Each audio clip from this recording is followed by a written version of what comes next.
I lepo želim svima, ja sam Balkanski Uchiha i danas pričamo o tome da li je Boruto reinkarnacija Hamure. Pa da krenemo.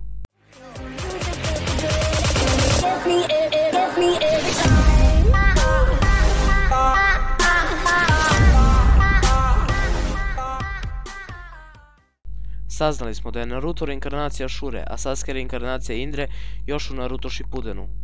Onda bi nekako bilo logično da i Boruto bude reinkarnacija Shure, ali ovo nije slučaj. Boruto nije i ne može postati reinkarnacija Shure. Ciklus reinkarnacije ne može ponovo početi sve dok prethodne reinkarnacije Indre i Shure ne umru. To znači da sve dok su Sasuke i Naruto živi, nećemo vidjeti nove reinkarnacije Indre i Shure. I to je bilo to što se tiče ovog videa, nadam se da vam se svidio. Ukoliko jeste, ostavite like i subscribe. U komentarima ili u linku ovog videa ćete imati straw pool gdje ćete glasati za intro. Pod brojem 1 će biti intro koji sam do sada koristio, a pod brojem 2 je intro koji sada u ovom videu koristim. I također u komentarima mi recite šta vi mislite o ovoj temi i do sljedećeg videa. Pozdravljam vas, Balkanski Uchiha.